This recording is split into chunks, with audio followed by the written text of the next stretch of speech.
There's a new Quinnipiac poll out of young voters, and you're going to enjoy this one. Democratic primary voters under 35 years old. Under 35. Bernie, 52%. 52. In a field of like 717 people. Warren, 17%. Biden, 11%. Yang, 7%. Gabbard, 3%. Buttigieg, 2%. Bloomberg, 2%. Everyone else, 1% or less. Wow. I've said this before. I'll say it again. The strongest divide we have in this country is the class divide. And then right outside of that is the generational divide. There is a deep and profound generational divide in this country where older voters like surface level change while ultimately protecting the status quo because they're a lot more comfortable as a general rule than younger voters. Younger voters want deep changes to the system, profound changes to the system, top-down reform, political revolution, if you will.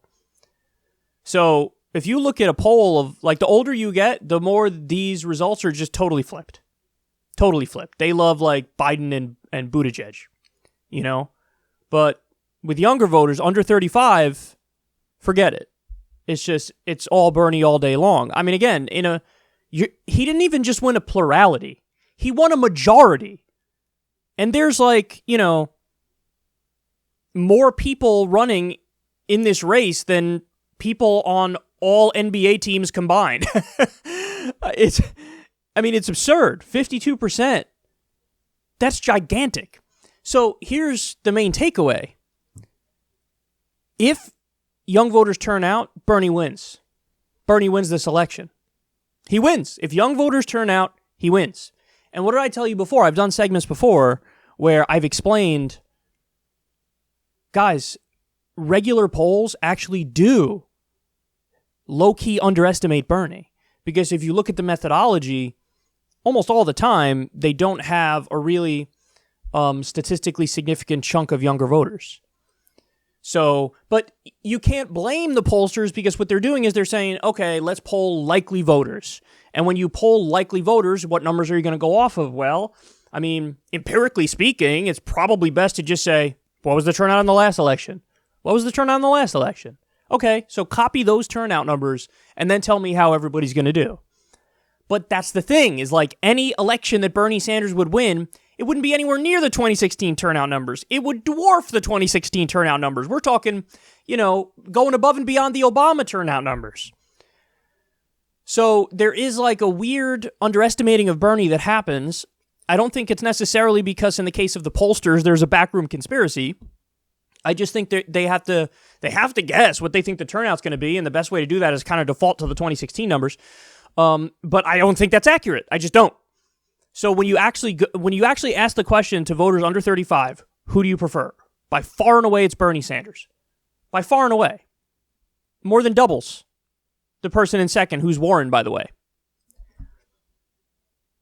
So if the youth vote turns out, Bernie wins, but the youth vote has to turn out. And that's the big question mark is older voters always vote. I mean, they view it as a civic duty, and so they go. Even if they don't like the candidates, they're like, I don't care. I'll go and vote for the lesser evil. Don't care. Youth voters are more like, you know, no, you have to give me a reason to vote. If you give me a lesser evil choice, a lot of them are going to say, I got better things to do.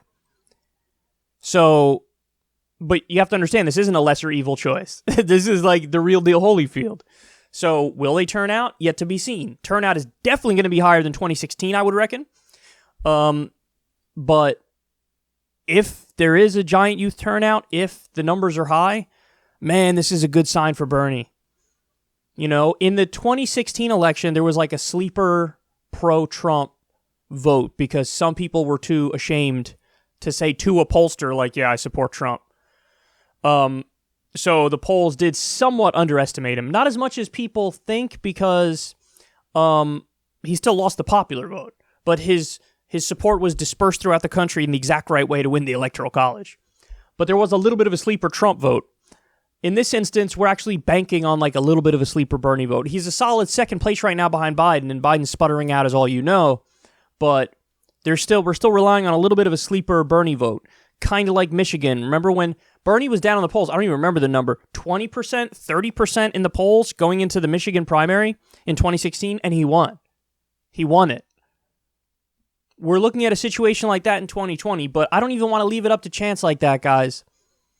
You know, I got that killer instinct mindset when it comes to this stuff. I want Bernie to blow him out of the water to the point where the election is unstealable. You know, I want him in a primary with 9,312 candidates. I want him to win with like 87% of the vote. So, and I want him to work so hard, and all of us to work so hard where it gets to that point. But what an amazing poll this is, and this does tell a story. The other interesting point is, and I'm going to botch this so hard because I suck at math. Let me just take out the calculator. Why are we playing around? There's no reason to play around. I'm a grown-ass man. I've earned the right to use a calculator for basic math. So let's go 52 plus 17 plus 7 plus 3 equals 79%. So what I did there is I took the candidates who are either anti-establishment or one foot in the corporate camp, one foot in the anti-establishment camp. I'm referring to Warren for that one. But the anti-establishment ones I think are clear. Bernie, Tulsi, and Yang.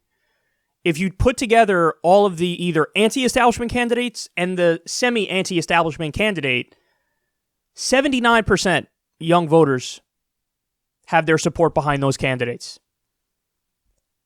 The pro-establishment candidates only have 21% support among young voters. I cannot tell you how good of a sign that is.